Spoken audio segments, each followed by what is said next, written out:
angles onto your opponent, especially if they're running a pretty solitary, like standstill type of brawl composition. You eventually will likely need to swap back over onto the brawl in the streets phase, but dive definitely becoming more of an option on first point Kings Row.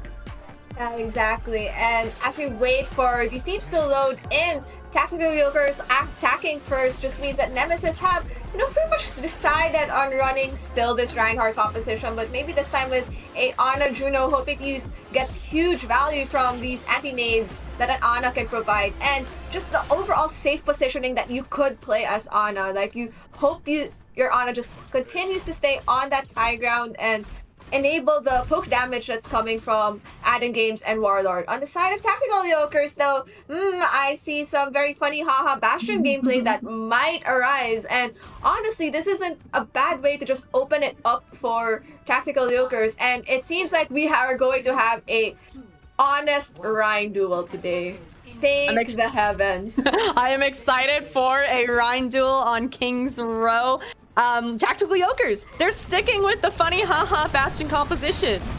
Yeah, charge committed by Neon Moose, hoping to just, maybe get a lucky pincer, but that's just enough. Ring committed already by Lucas, hoping to speed out the Reinhardt, allowing Neon Moose to get some swing damage in. Lamp already committed by Still Cold, and that forces Tactical Yokers to just back up just a little bit, with FTB dropping really low from that fire struck from Neon Moose. Alex Hero still playing this very solid high ground, but with that huge torpedo kick onto Warlord, that's very unfortunate, as that allows Jagus to continue pushing forward, pressuring out Neon Moose, and but with the HP of Jagus just dropping really low, they're forced to back off slightly with May still in the mix. Shatter already available for Neon Moose. Is he going to commit it? Yes, he is! Gets at least combat wombat in the process, but not much of a follow-up that can be done there with their very low HP, so maybe just a bit too excited to at least get some value from it.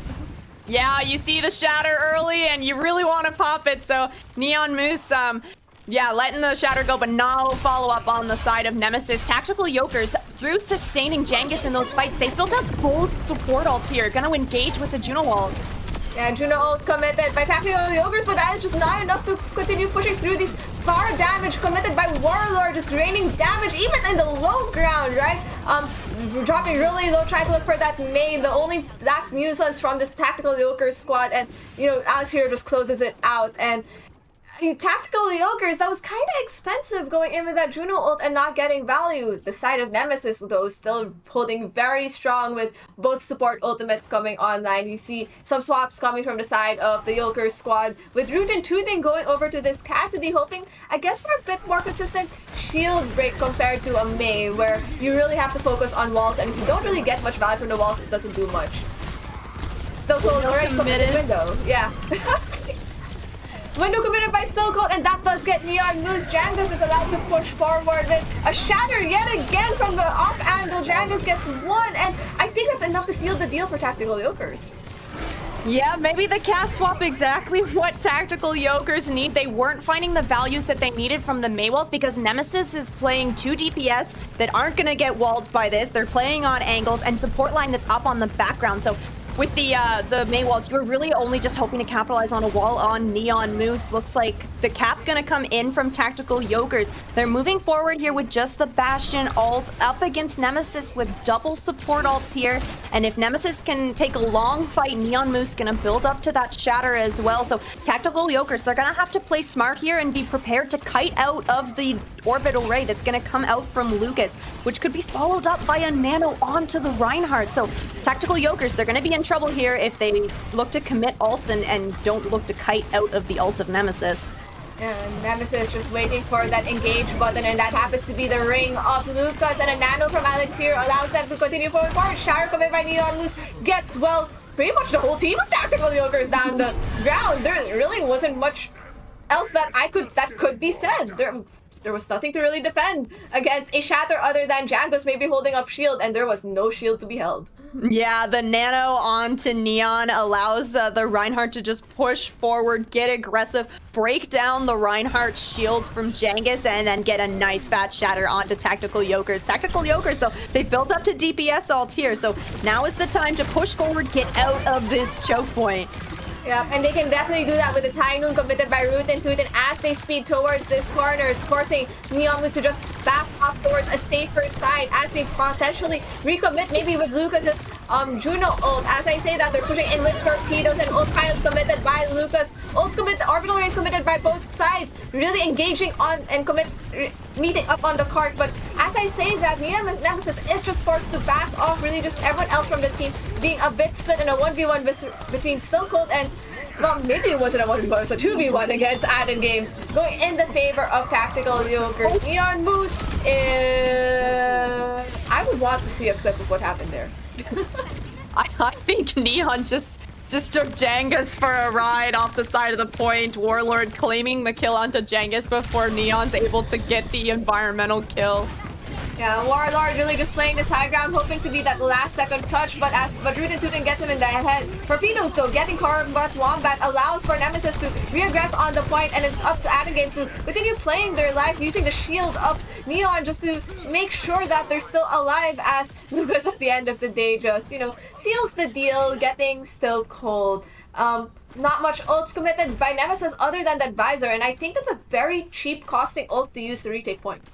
Yeah, absolutely agree with the heals and the damage that Aiden Games is putting out. They're able to build up their ult again. This is a massive contest here from Nemesis, just using the one ult like you said. Tactical Yokers, they probably thought that they had that one in the bag here. They're coming back in with Jangus's ult. Gonna have to hope that the Bastion can burn down the shield of Neon and land a Shatter. Shatter v Shatter moment between these two teams. First committed by Jangus, doesn't really get much, but there's that's fall Shatter by Neon Moose is just better because, well, there's a nano added on top of it, forcing everyone else from Tactical Yokers to just go back to spawn. 40 seconds left, and it's up to Tactical Yokers to figure out what their game plan is going into this, and I think you're going to have to make sure you get value from this Cassidy High Noon to create that space. Yeah, I guess part of the game plan for Tactical Yoker is Still Cold going over onto the Moira. That means that they're not going to be able to take these long sustained fights, right? The Moira's going to run out of resources much faster than your Baptiste would. So yeah, Tactical Yoker's just holding on to this high noon there. Weren't able to find anything with the Shatter, and they're probably not going to be able to build up to any other ults in this fight. The attack from Root and Tootin gets Alex here. That's so much less damage from Nemesis. Gets two in the process afterwards. If they can get this Juno, there's nothing else to keep this point alive. And this flank from Aden Games really just isn't enough. This huge flank from Root and Tootin really just sealing the deal for Tactical Yokers, letting them just cap the second point for, well, free, I think, if you think about it, because a Cassidy ult getting value is already massive enough as it is. That's true. Tactical Yokers, they saw their win condition, and Ruben Tootin was there to win. Absolutely massive Deadeye from an ult that we often see used to reload, so really good job. Tactical Yokers, they're walking into third point here with the Bastion ult online shortly. Yeah, Juno ult already committed by Lucas just to continue pushing and pressuring them out, realizing they want that Bastion down because the longer that Bastion is up, the more damage is in. Counter charges from both sides means both Reinhardts are on the ground, but in the side of Tactical Yokers, that really is not something you want. You might as well just back off and wait for your Bastion to respawn and maybe sit in this tiny room. I think we slightly back off as the reinforcements of Tactical Yokers finally come in, especially with this Bastion ult from FTB. But as I say that, Root and Tootin is caught off the side by Neon Moose, and with a Shatter yet again online for Neon Moose, I think Jangus needs to be prepared for it. Yeah, Tactical Yokers, they gotta play really carefully here. This could be last fight territory, and you do not want to get hit with a Neon Moose Shatter. Yeah, beat committed by Combat Wombat, hoping to push in addition to Still Cold's Coalescence, really hoping to do value, but at this point, Neon Moose still has to drop this Shatter, and they're definitely waiting till the very end, but the Coalescence somehow getting value gets Warlord, and also the visor used by Aden Games means Nemesis doesn't really have anything to work with besides this Shatter, and Nemesis has to keep their tank up. Neon Moose looking for this opening. Shatter committed, gets the Bastion, and at the end of the day, during overtime, oh, it looks like this is over pretty much for Tactical Yokers if they can get the straggler of Root and Tootin on the card. And at the end of the day, Tactical Yokers just push it halfway through the third point of King's Row. Not too bad if you're Tactical Yokers. It almost looked like that point was over on second, so capping that second point, really good job. But Nemesis, they held strong on third point there. They knew when to push forward. As soon as they got a pick onto Tactical Yokers, they're taking space. They're not letting Tactical Yokers get a counter pick on there. And the ults coming out from Nemesis, really great timing and really good value, right? You see when Neon Moose hits a shatter onto Tactical Yokers, it's not just the Reinhardt that's confirming these kills, right? It's the rest of the team members. It's Aiden, it's Warlord. They're following up on the shatters and they're confirming kills on these shattered targets. So yeah, really well played from Neon Moose to hit those shatters, but really well played from all teammates of Nemesis to follow up on those shatters and get the picks. Yes, this backline actually of Nemesis doing so much work for their team, right? Yes, you see Neon Moose getting those really huge shatters, but the follow-up from the supports, even when the DPS are down, have been amazing, and we also saw that in Samoa. So Tactical Yoker is going to have to figure out how they're going to deal with this aggressive style of Neon Moose and just the hard sustain that comes with it. And I guess their answer for this right now is for Still Cold to play this Kiriko that allows you for that slight invul that might change things a bit. Yeah, I like the Kiriko swap. I also like Root and Tootin going over onto the Mei for first point here. We see Warlord on the Widow, probably gonna look for an opening Widow shot. I don't know if they'll be able to find anything. Looks like Tactical Yoker's mostly playing around the corner of Hotel there. We'll see if Warlord opts to swap off the Widow onto maybe something a little bit more frontline helpful. Yeah, Neon Moose just putting in fire strikes against the Tactical Yoker squad, hoping to get a bit more ultimate charge as they rotate into the building on the right and taking this high ground, making sure no one else from Tactical Yokers can use it, and just allows their Juno player to just have a more comfortable space to work with, while Tactical Yokers still hiding in this hotel. But as I say that, there's a huge pin from Jangos getting Neon Moose, with Root and Tootin just following it up, and I think that pretty much forces Nemesis to go back into the spawn room. Excellent rotation from Tactical Yokers there. They see that the Neon Moose and one of the supports is up on the high ground behind point. Oh, Warlord actually finds a pick onto Root and Tootin here. So if Nemesis can get a quick regroup here, they're going to be able to at least get some percentage on this point with Tactical Yokers forced to wait for their mate to re-engage. It's Still Cold trying to hide their head against the sights of Warlord, and does do so with some effort. Jangos though manages to get Neon Moose in the process just because of the damage around it, as you know, they continue pushing forward onto Warlord's Widow, and somehow is still alive, and Jangos forced to continuously move back, but manages to get caught off guard by Alex Hero. That's pretty much a solid opening for Nemesis that allows them to cap point. I think everyone else from Tactical Yokers just has to back off, regroup with the team, and not force any more staggers. But Root and Tootin, before they die, at least gets one more. It's a nice stagger. At least you're gonna confirm that Tactical Yokers, they'll all get good spawn here. No one's gonna get the late spawn, so that means that you should be able to take a fight right on the choke point under Archway, which when you're running the Mei, you really want to have those good choke points to get the Mei walls on. You're holding on to 2 support alts if you're Tactical Yokers. So in the side of Nemesis, though, they also have support alts online, and Warlord putting so much pressure out playing this Widow, forcing Tactical Yokers to play behind corners and not able to take as much space as they'd like to, because they just don't have anyone to contest this Widow. You see Jengis throwing out fire strikes, trying to push the Widow out.